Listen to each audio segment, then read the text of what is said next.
Sa gitna po ng oil crisis na dinaranas natin ngayon ay tuloy-tuloy ang paghahanap ni Yorme Isko Moreno ng mga solusyon para po maibsan kahit papano yung pong hirap na nadarama ng bawat mga Manilenyo sa pagtaas ng presyo ng gasolina at syempre po ang susunod dyan tatamaan na yung presyo ng mga bilihin at yung pagkain at yun po ang gustong maiwasan ni Yorme Isko as much as possible. Okay? Kaya po nakipag-meeting po siya nung isang araw sa mga Manila-based na mga bakeries, yung mga local na mga bakeries lang po natin diyan sa Maynila.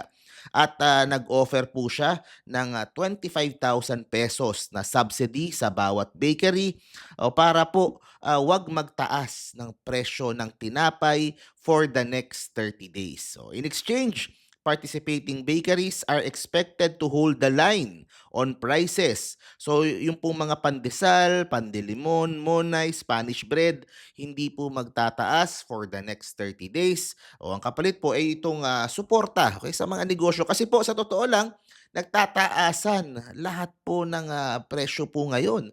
Yung kanilang operating cost, yung kanilang mga raw materials na ginagamit, di ba? So lahat po talaga tumataas po yung presyo. Kaya po malaking tulong ito pong ayuda na ito para po at least ay hindi po tumaas yung pong tinapay na kinakain sa pang-araw-araw ng mga ordinaryong Manilenyo. So si Yorme Isko came to the meeting prepared, presenting the bakers with his own detailed cost breakdown, showing the total production cost per sack of flour, uh, including ingredients, electricity, water, labor. So tumaas daw po around 2,165 pesos with 69% of that cost coming from flour and yeast alone. He argued that by subsidizing itong mga ingredients na ito, the city could give bakers enough breathing room to absorb rising costs without passing them on to consumers. So sabi ni Yorme, gusto kong matuto kaya kayo pinatawag dahil gusto ko rin kayong tulungan. Mga panaderya ng komunidad sa lungsod ng Maynila, yun po yung sinabi niya.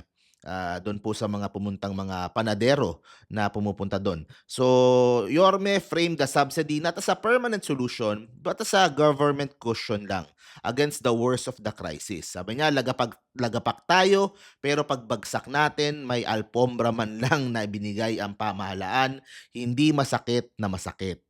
Ayan. So, he also drew a sharp distinction between yung mga lokal na panaderya at saka yung mga malalaki. Sabi niya, hindi kayo Goldilocks, hindi kayo Clydes, kayo mismo yung nasa community, the heart of the community. Okay? So maganda po yung naging reaksyon ng mga panadero na nag-attend doon. So one coming from Lucito Chavez.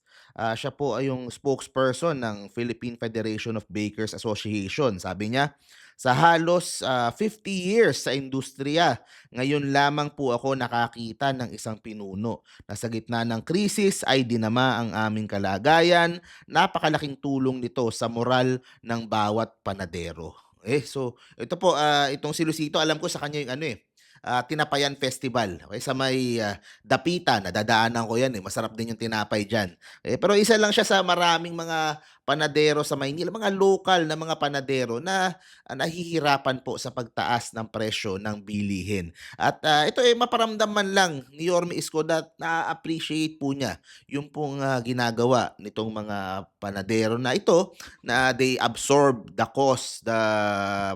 cost increase para po hindi masyadong maging mahal yung pong kanilang binebentang mga produkto. Kasi po siyempre, yan po diretso sa diretso sa sikmura po yan yung kinakain araw-araw, yung mga pandesal ng ordinaryong Manilenyo.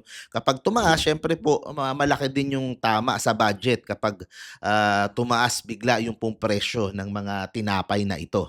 Kaya tuloy-tuloy lang po yung paghahanap ni Yorme ng solusyon sa iba't ibang mga problema dulot ng krisis. Of course, meron yung tulong mula sa national government, yung pong biyaya na bigas para sa Maynila, Maynila na ibababa na din ni Yorme sa libo-libong mga pamilya para po makatulong sa kanilang kalagayan po ngayon. So coming from the national government 'yon. Ito po ay efforts naman mula sa pera ng LGU, sa sariling pera ng lungsod. O bukod po diyan, yung naging resulta nung libreng sakay, okay? 931,831 yung pong natulungan na mga commuters na nabigyan po ng libreng sakay nito pong programa ni Yorme Isko para po sa mga jeepney drivers. Tapos po, 5 araw na natulungan po yung pong mga drivers na kumita po ng kahit papaano, mas mataas do'n po sa ordinaryong nakukuha po nila ngayon dahil po sa sobrang taas ng gasolina.